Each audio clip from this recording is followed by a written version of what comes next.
I Saw the TV Glow was the buzziest film at Sundance this year. It's finally out in theaters, but it's probably not going to be for everyone. I know this might sound crazy. I don't want to alarm you. Do you remember a TV show we used to watch together? It was called... The Pink Opaque? Yeah. Do you watch?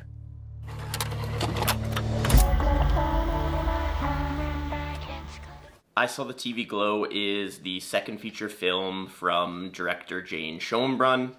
They exploded onto the scene, at least in the indie world, in 2021 with We're All Going to the World's Fair, a very lo-fi kind of creepypasta style production, but garnered tremendous critical acclaim, while not necessarily sitting so hot with audiences. In that low-budget feature, it was very clear, it was evident that Schoenbrun had a vision, had a style, had a voice that was unique, that is unique in this industry. And in I Saw the TV Glow with a larger budget backed by A24, Schoenbrun is able to maintain their kind of singular vision. For those of you who haven't seen that initial feature, it is available to stream on Amazon Prime Video in most countries, so it's worth checking out if you watch I Saw the TV Glow and want to explore more. This film is a lot of things. It is a film about wanting to be loved and accepted. It's a film about feeling like your body isn't yours, about thinking something is wrong but being unable to pinpoint it. It's also a film about escaping through movies and specifically through television. When going into I Saw the TV Glow, it's probably best though to view it through a queer lens and through kind of an allegorical interpretation. Jane Schoenbrun is non-binary. They use they, them pronouns. If that is a problem for you, then you probably won't enjoy this film. It is really an allegory for gender identity, gender dysmorphia, and all of the confusion and feelings that go into that. It's not your traditional horror film or your traditional thriller, but having this contextual understanding of Jane Schoenbrun's own personal experience will almost undoubtedly add layers to your own experience viewing the film. It follows our central character, Owen, as he learns about this television show called The Pink Opaque from someone at his high school named Maddie. Together they watch the show, and without giving away too much, they start to really see themselves in these characters played by two women. There are clear nods or allusions to television shows of the 80s and 90s. The one that stood out to me most clearly was Buffy the Vampire Slayer.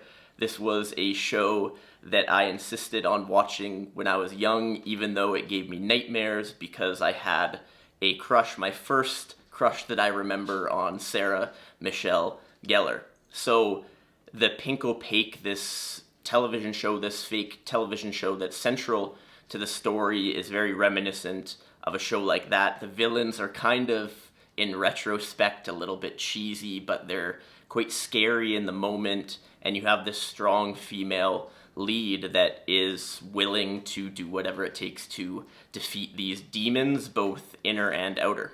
Schoenbrun has made reference themselves to some other television shows that have served as inspiration, most notably Twin Peaks, the legendary David Lynch series, and you can see these hints of surrealism, the creepiness, seep into I Saw the TV Glow as well.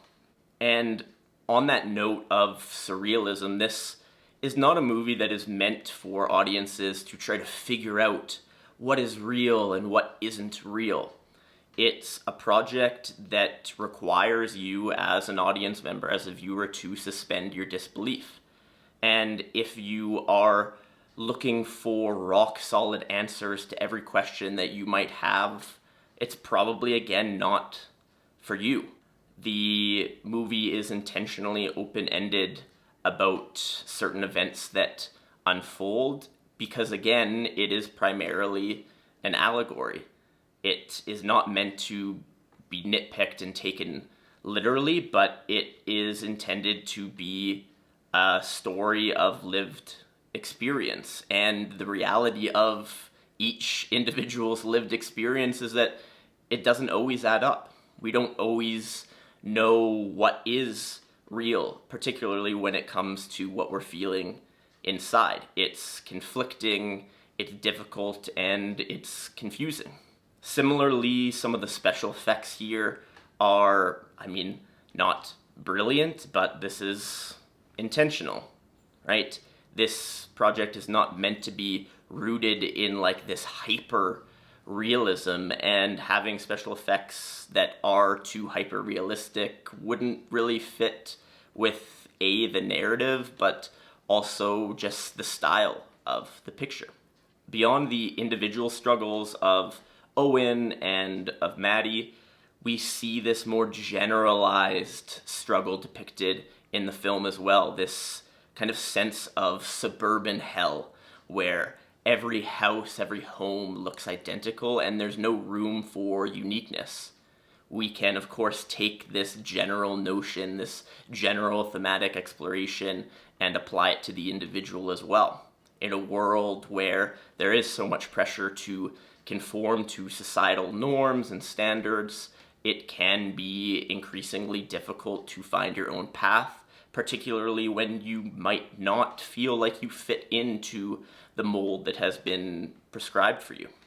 I Saw the TV Glow definitely retained some of the lo-fi qualities that we saw in We're All Going to the World's Fair. Obviously, backed by A24, a little bit of a bigger budget, but it is not a super hi-fi production.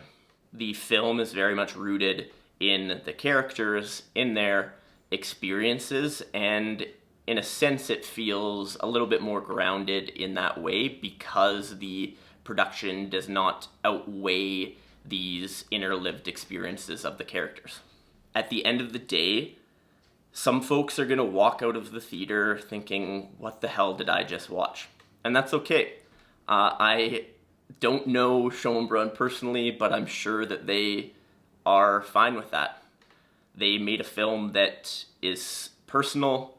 They made a film that will resonate so deeply with some people out there.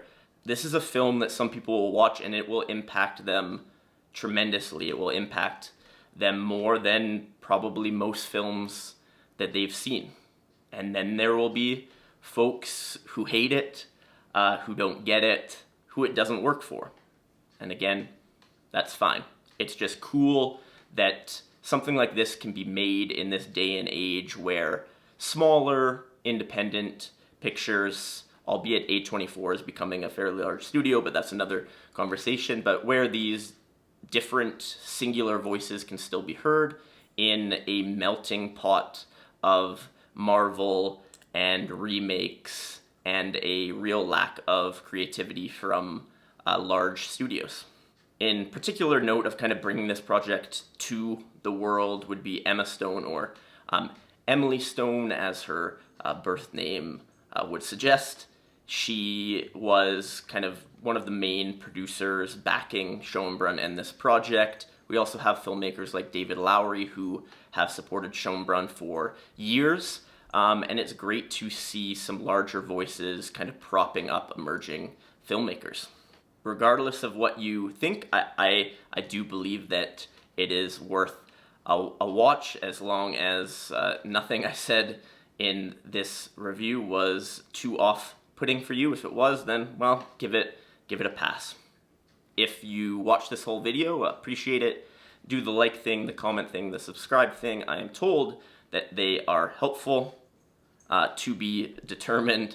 I try to put out videos multiple times a week, so go back and watch some that maybe you haven't seen yet. Thanks.